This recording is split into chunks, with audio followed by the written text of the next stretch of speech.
La noticia analizada con bases claras. Zona 3 presenta Zona de Análisis con Guillermo Velasco. Zona de Entrevistas. Qué bueno que sigue con nosotros. Continuamos en la política, en la información. Los teléfonos en cabina 3122-4200, 3122-4266, @Zona 3 Noticias. Escríbanos, y también a mi cuenta personal, @GVelascoB.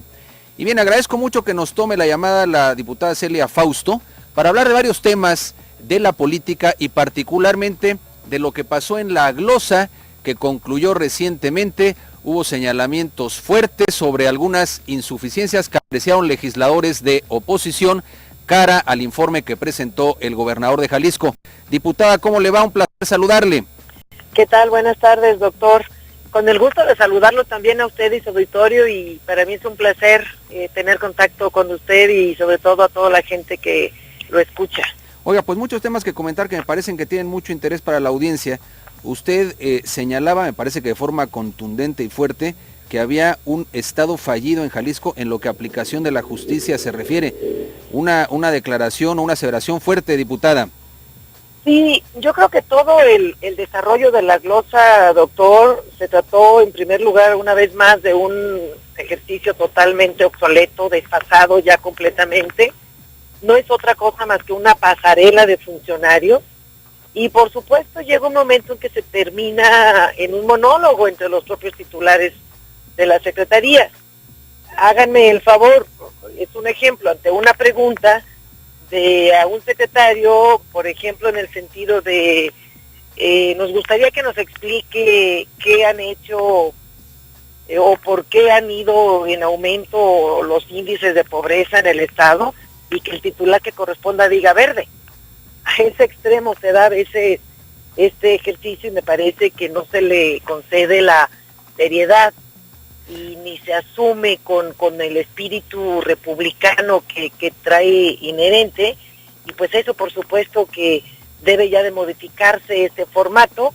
En primer lugar, nos parece que debe de comparecer el titular del Ejecutivo personalmente ante el Poder Legislativo, acompañado de todo su gabinete inclusive, ¿no? Entonces nosotros, por supuesto, en el posicionamiento ya de la sesión de pleno para las conclusiones, pues le correspondió a su servidora fijarlo.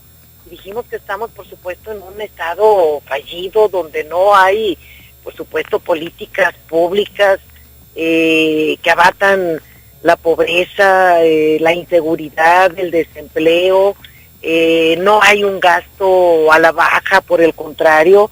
Y por si fuera poco, pues Jalisco sigue estando, por supuesto, en uno de los estados más endeudados a nivel nacional, ¿no? Entonces, ahí lo dijimos nosotros con voz fuerte, crítica, pero también haciendo un llamado, pues a que este estado de cosas en nuestro estado, en nuestro Jalisco, pues cambien. Estamos apenas a 2 años del ejercicio gubernamental de esta administración, y pues no vemos resultados ni propuestas concretas, doctor. Ahora, diputada Fausto, lo que pasa es que efectivamente un estado fallido, a mí me parece que la expresión pudiera ser un poco exagerada, porque, a ver, estados fallidos efectivamente se calificó a Michoacán, en donde hay un gobierno puntualmente en manos de Lampa, Tamaulipas no se diga, y Guerrero, en donde hay una franca ingobernabilidad y un gobernador que no gobierna. Pero por eso me llamaba la atención el comparativo, el llamar a Jalisco estado fallido. Me parece que en todo caso sería una aseveración que pudiera ser muy cuestionable por los alcances y por lo que significa de fondo tener un estado fallido. Tal vez pudiera ser exagerado, doctor, pero lo dijimos con toda responsabilidad. Nos referimos a que no hay una aplicación y observancia de la legalidad. Todos los días sabemos que va increciendo el índice de robos a transeúntes en la calle, robos a casa habitación, robos a automotores, por supuesto secuestros, ejecuciones.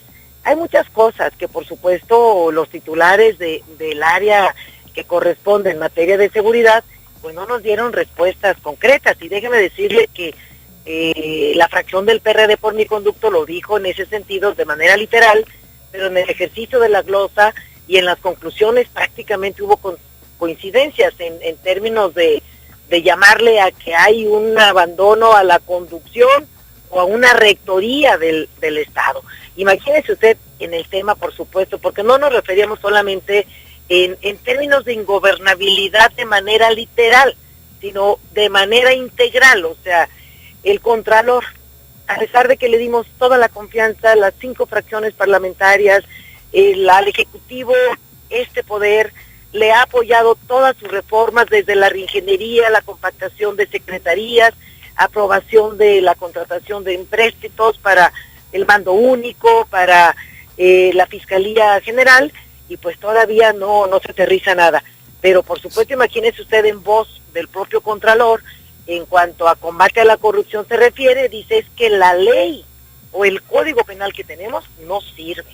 Diputada, yo no soy el responsable de castigar actos de corrupción. O sea, ese era el tamaño de las respuestas, doctor. ahora, ¿qué me puede decir del Congreso? Sigue habiendo, no solamente en Jalisco, quiero ser justo en la apreciación, pero sino en todo el país, una valoración bastante negativa respecto a la clase política y particularmente a los diputados. Sí. En las mediciones, no lo digo yo, sino en mediciones que hemos estado revisando, salen bastante mal calificados. ¿Cómo valora usted hoy la legislación de la que forma parte y está concluyendo? A veces queda la sensación de que ya los diputados están en otro proyecto político, ya abandonando propiamente sus funciones legislativas, y justamente esto contribuyendo a que siga este descrédito de la clase política puntualmente reflejada en los diputados. Sí, mire, si yo le contestara que no es real esa aseveración que usted hace, pues yo le estaría mintiendo. Por supuesto que es real, y ha venido legislatura tras legislatura reflejándose este resultado. La percepción ciudadana sobre la clase política, sobre el ejercicio de la cosa pública y particularmente sobre el rol del legislador o legisladora, pues sí se da cuenta de que andamos mal. Algo no está funcionando, doctor, yo se lo digo con autenticidad, con mucha franqueza, de que no hemos podido resarcir esa pérdida de credibilidad y confianza hacia el ejercicio del poder público. Pero déjeme decirle que este es un tema o una realidad que se viene arrastrando desde legislaturas atrás. Yo, sin embargo, quiero decirle que me siento orgullosa de ser legisladora, he hecho mi trabajo a cabalidad, yo no siento vergüenza de ser diputada, dimos la cara a toda esta legislatura y desde la Comisión de Administración para enfrentar la severa crisis financiera administrativa que justamente se generó en pasadas legislaturas y que eso contribuyó a agrandar esta percepción. Ahora sigue habiendo, perdón que le interrumpa, sigue habiendo, efectivamente han querido, por ejemplo, hacer un recorte de personal, pero mi sensación es que sigue siendo de todas maneras una nómina muy abultada la que hay en el Congreso. Me da la sensación de que se podría cumplir el trabajo que llevan a cabo con mucho menos personal, al menos es la sensación que tenemos acá y lo que la gente nos dice continuamente en mensajes, en llamadas telefónicas, etcétera. Sí. No, y en entrevistas cuando estamos en cabina directamente, y déjeme decirle que ciertamente compartimos lo que se sabe afuera, lo que usted está diciendo, hay una nómina muy obesa. Esta legislatura, desde el primer día que llegamos, metimos orden en el Congreso, hemos tenido avances sustanciales en lo administrativo, en lo económico. Un ejemplo es que el ejercicio 2014, lo que era impensable, terminamos con un saldo a favor de 9 millones para el Congreso del Estado, abatimos nuestra deuda, heredada por cierto, en un 90% de los 650 millones que dejó también el Congreso en las 2 últimas legislaturas, y en el caso de la nómina efectivamente ha sido el talón de Aquiles. También si yo le digo que no, le estaría mintiendo y no es mi práctica mentir. Sin embargo, en estos 2 años, 2 meses que llevamos, quiero decirle que derivado de procedimientos administrativos instaurados por no cumplir con las tareas o con la asistencia puntual a su trabajo, se ha aplicado la ley y simple y llanamente hemos logrado un adelgazamiento de nómina de alrededor de 90 o 100, que si le sumamos los 60 del recorte del año pasado, estamos hablando de 130, 140. Entonces, hemos hecho ese esfuerzo a partir de una ruta jurídico-laboral. Sí. Y la otra tiene una serie de implicaciones que, por supuesto, lo presentó la Junta de Coordinación Política del Pleno, el Pleno lo aprueba por unanimidad, se instruye al órgano administrativo encabezado por el secretario general, y se ha estado teniendo avances muy incipientes, pero sí de esta legislatura hay ese compromiso. Yo de verdad espero que al cierre de esta legislatura le podamos dar cuenta a los jaliscienses de que además de la ruta jurídico-laboral, pues está también un adelgazamiento derivado de esos recortes. Digo que tiene implicaciones, doctor, porque independientemente de que hubo excesos en las basificaciones en la pasada y antepasada legislatura, desde el momento en que se les otorga un nombramiento de base, su estatus laboral cambia radicalmente, tienen derechos consagrados constitucionalmente, y precisamente para que no se nos revierta por parte de la autoridad laboral en el Estado, hemos sido muy cautelosos, muy firmes en la observancia obligatoria de todas las etapas procesales que conlleva un recorte. Pero yo espero que al cierre de la legislatura podamos dar mejores cuentas, doctor. Diputada, una última pregunta. Un caso que se viene arrastrando, pero sigue siendo francamente escandaloso, es el asunto López Castro. Un tema en donde ha habido señalamientos, imputaciones. ¿Cree usted que este caso efectivamente se va a llevar a buen término cara a la aplicación de la justicia, que se tocará a quien se tenga que tocar? Porque efectivamente esto puede ir más allá de las personas que hoy han sido señaladas y pudiera haber linderos propiamente en el ámbito legislativo, o dicho de otra manera, coloquialmente, pudiera salpicar incluso a algunos diputados. Es correcto, diputados no, tal vez exdiputados. Hay que decirle al auditorio que este atraco o este intento de atraco a las finanzas públicas, lo que yo dije en mi segundo informe, la barrabasada López Castro, en contubernio con legisladores de la 58ª legislatura, pues que ameritaba no pagar un solo centavo. A los 2 días, por supuesto, hay un desistimiento por parte de este despacho. Nosotros hemos dicho con mucha contundencia que este asunto, más allá de que ya se desistió la empresa, por algo fue, por supuesto, están saliendo elementos, y yo sí confío, no obstante, de que fue esta legislatura a la que presentó una serie de denuncias.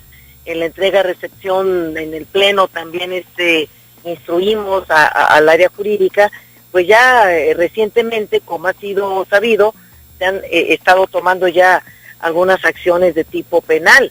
Yo personalmente lo hemos dicho, la fracción o el grupo parlamentario del PRD, que este asunto debe de seguirse investigando y se debe de sancionar a quienes resulten responsables, sea quien sea y del color que sea, doctor. Pues, diputada Celia Fausto, le agradezco mucho estos minutos, seguiremos en contacto si me lo permite, porque hay muchos temas que abordar en el futuro, y pues nada, estaremos en comunicación si le parece bien.